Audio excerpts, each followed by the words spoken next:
It's the Brad and John Show. It is the Brad and John Show. Today's date is Friday, December 12th, 2025. It is the day after Christmas, 2 weeks from today, right? Isn't that what we call it, John? That's exactly right. You'll be returning all those gifts you didn't get, Brad. Yeah, you're exactly right. And John, what do we do in the B block? It's time for Brad's Top 3. It's time for Brad's Top 3. It is. And under contract, the ladies have to sing it not once, but twice.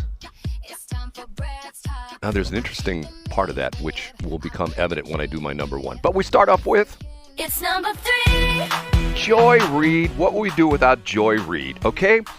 Are you ready for this, John?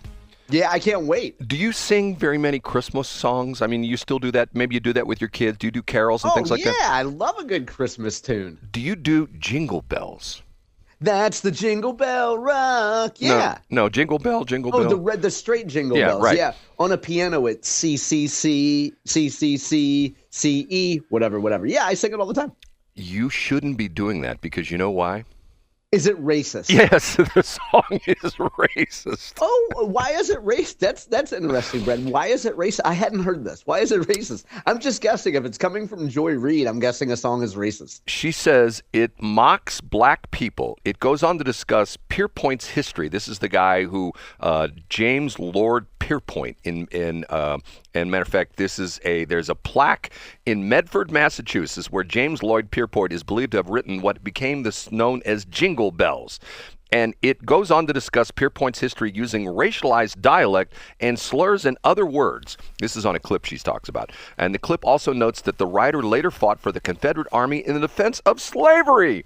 She says, quote, "This is where a racist Confederate soldier wrote Jingle Bells to make fun of black people," reads the first caption on the screen. The video says that Pierpont was strapped for cash and wrote the original version, The One-Horse Open Sleigh, for performances where white actors in blackface caricatured black people trying to participate in winter activities. Reid, who lost her NBC show The Readout earlier this year, reposted the clip to her 1.3 million Instagram followers. She says, "Lord have mercy, the video cites a 2017 Cambridge University press paper titled The Story I Must Tell, Jingle Bells in the Minstrel Repertoire." So you can't sing Jingle Bells anymore because that's a song that makes fun of black people, John. Wow. I think we should just go through and any song that was written by anybody who has a relative who once owned slavery or drank from a water fountain that was whites only. I think every song should just be wiped off out of our repertoire. There's a comedian that I see this guy from time to time on some of my Facebook, not the Facebook, but the YouTube shorts, okay? And he does this comedy routine where he talks about the horrendously terrible song, "Baby, It's Cold Outside. Baby, it's cold outside. You might want to stay."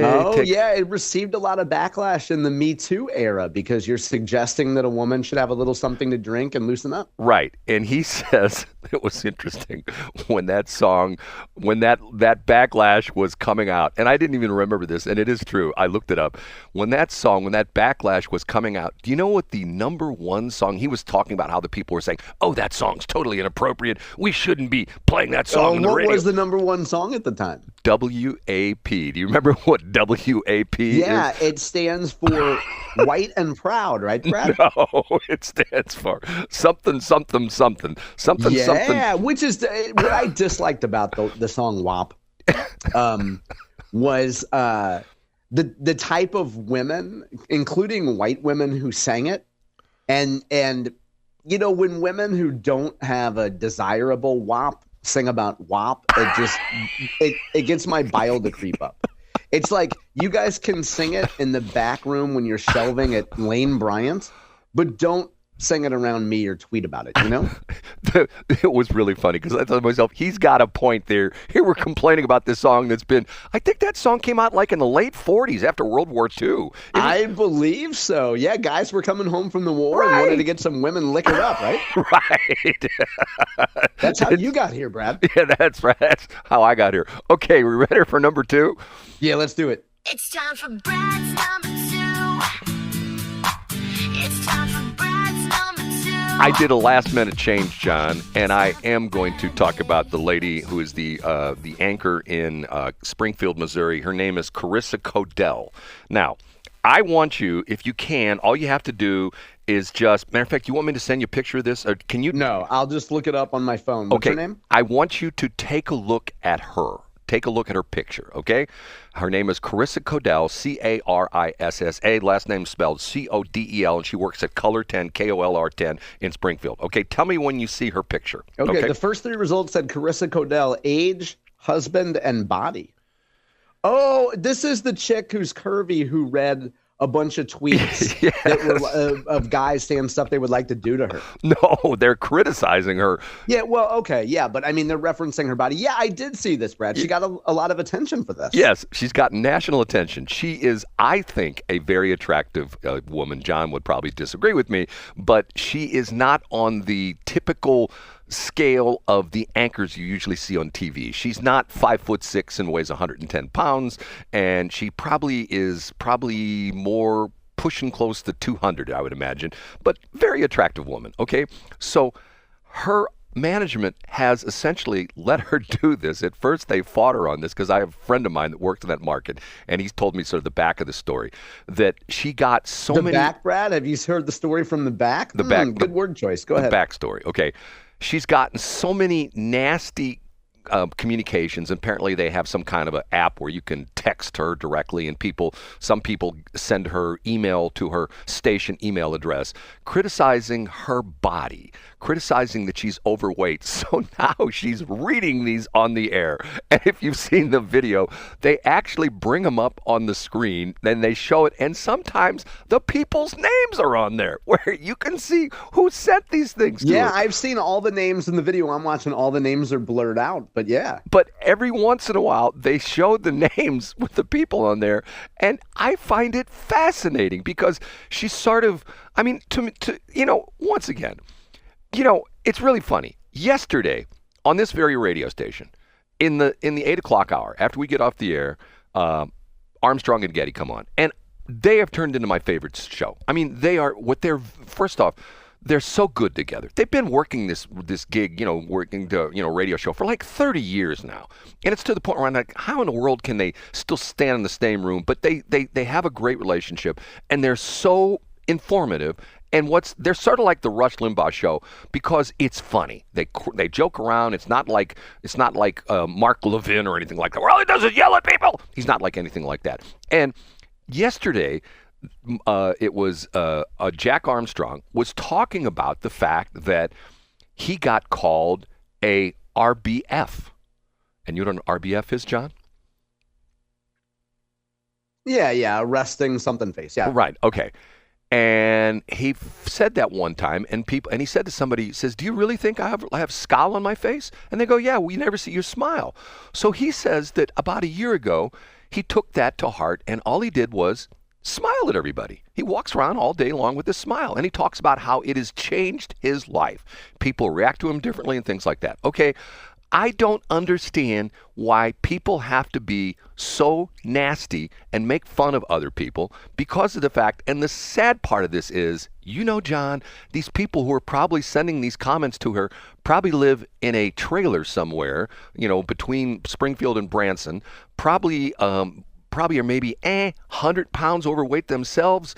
Probably, they have a face that would stop a digital clock. Get what I'm saying? And to the point where... Now, and so, sorry to interrupt, Brad, but let's say what you're saying about them is correct. And let's say making a classist and sizist argument about them is correct. But what if they were dazzlingly beautiful women who were in a nice home in Greene County? Their comments would still be petty. Whether they're 100 pounds overweight or whether they looked like they stepped out of a 1980s Playboy magazine, regardless, they're being ugly and they're being petty. Look, I agree with you 100%. I don't understand this. I don't understand it to the point where, why do everybody have to be so critical? I have tried to go out of my way within the last probably 5-10 years of my life to compliment people. Matter of fact, one of the things was, I will tell you a story. This happened a long time ago. I still refer to it as my 50th birthday epiphany. It was a strange, weird day that I said, it was a bizarre day. Someday, if you want to hear the whole crazy story, I've never told this one before, but all these bizarre things happened on my 50th birthday, and it changed my life. And I literally wrote out what became my 50th birthday epiphany. And one of the things I put on my epiphany was I would tell people how I felt about them, and it would always be positive. I would never say, "Oh, I can't believe you wore that dress," or "Oh, I can't." Which you were known for up until then, criticizing dresses. No, I would always say, I try to say nice things to people all the time. I try to compliment people. And with the whole, the Me Too thing, you got to watch what you say now because, if you've taken the... You'll get Don Marsh. But go ahead. Right, Your broader point, Brad, is that you made a conscious effort to be complimentary to people and not bring people down. Right, exactly. And I still try to do that to this day. I don't understand. And what's interesting about it is this lady, and if you've watched one of the interviews, she says one of the interviews, she says, they're making fun of me now. I used to weigh 50 pounds more than I weigh now. And I'm going yeah, so she was, I get exactly what you're saying, Brad. And so now the good thing about stories like this is that there will be, of course, there will be men that are complete simps and that are going to be like, I think you're beautiful and whatever, which is a completely different white knight type issue.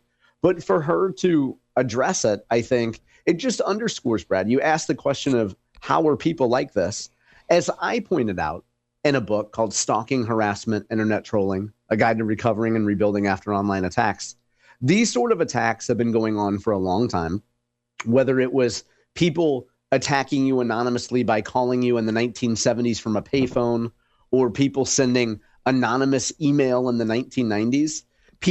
A percentage of people are just ugly, mean-spirited people, Brad. And now they have a mechanism, be it Facebook or Instagram or X, by which to lob these attacks at people. And John, I don't care what you say. I think she's a very attractive woman. And I will say to this to you right now. I will put this out on the air. Do you know what I think the sexiest body part of a woman is? Oh, God, her brain. Yes, her brain, her brain. Oh, boy, Brad. Listen to the applause. If Agnes still listened, she would send you an affirmative clap. Okay. You ready for number one? Yeah, let's hear it, Brad. I want to hear it. And now, big finish, Brad's number.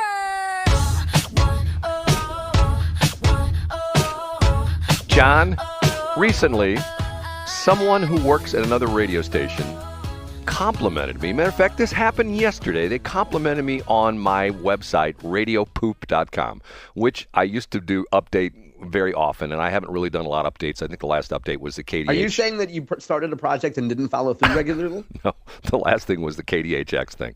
And the comment they made, it was so interesting because the comment they made was made to me over the phone about 2 hours after I left the studio late yesterday morning, just finishing my latest tribute song.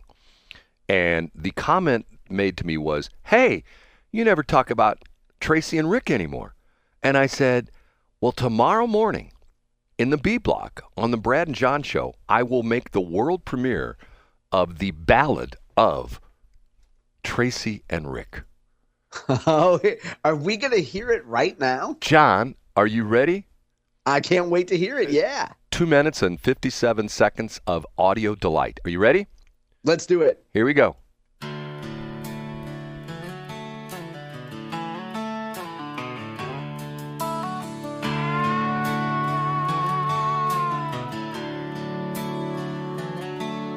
Tracy wore a blazer that screamed ambition. Rick had a tie with no conviction. They sold dreams wrapped in walls, floors and ceilings, but found no joy in the deals they were sealing. One day they said, let's make some noise, swap contracts for airwaves. Our voice will be the right choice. Tracy and Rick on the FM dial. They talk real fast, but they fake a smile to hate a rhino. Yeah, they've said it twice, but are they kind-os? Or just playing nice? They hate the left, yeah, the liberal side. Said those libs are ruining the countryside. But their radio show took a strange little turn. Listeners called in, the truth to discern. Are you what you claim, or something else? Kinos in disguise, just fooling yourselves. Tracy and Rick on the FM dial. They talk real fast, but they fake a smile. They hate rhinos. Yeah, they've said it twice. But are they Kinos? Or just playing nice? Tracy and Rick on the FM dial. They talk real fast, but they fake a smile. They hate rhinos. Yeah, they've said it twice.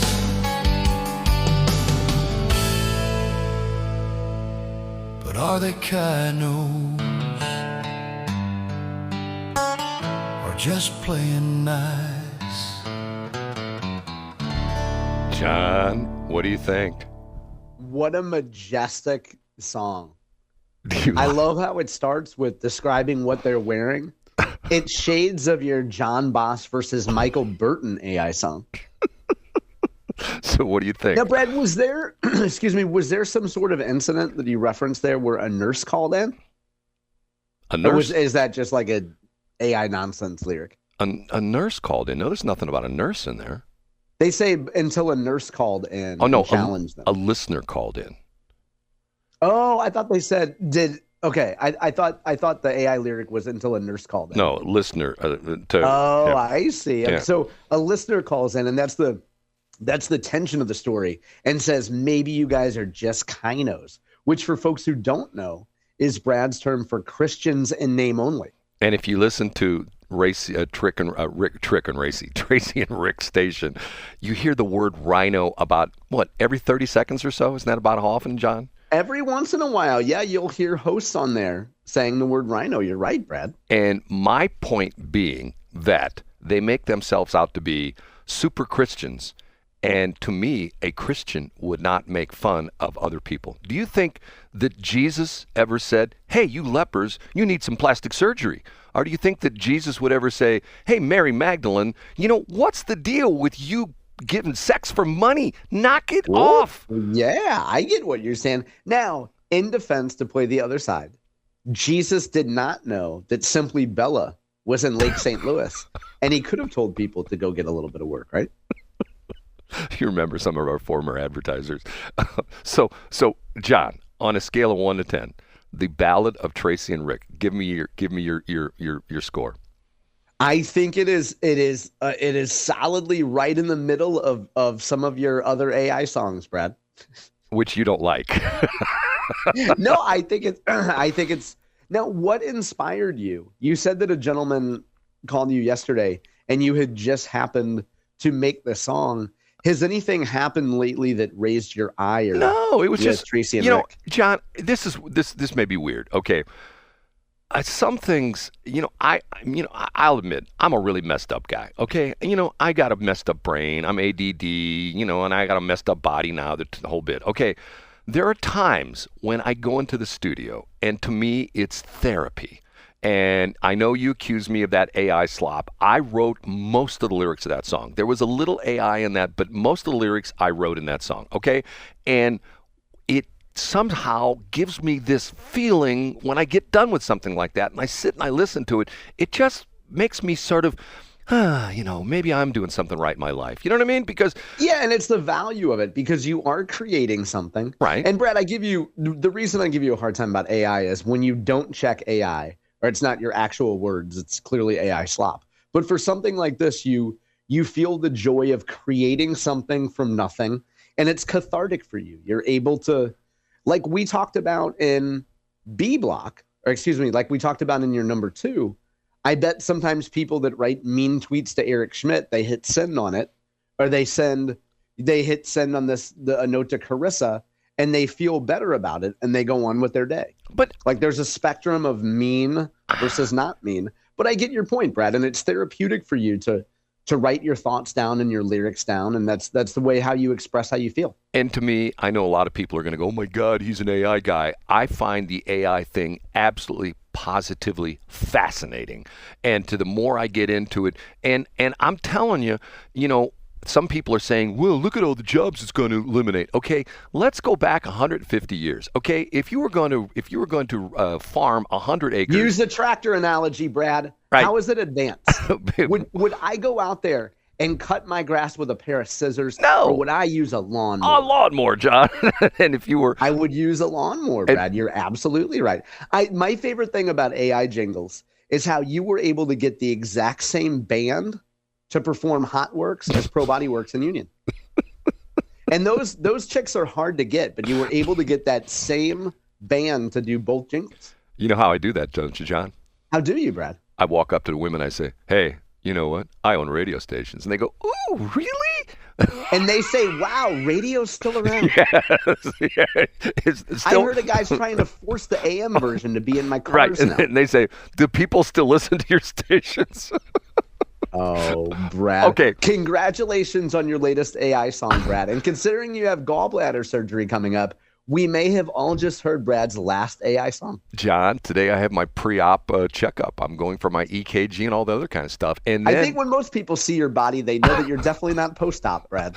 and then they're going to hopefully tell me my exact date. So we'll find out. Okay,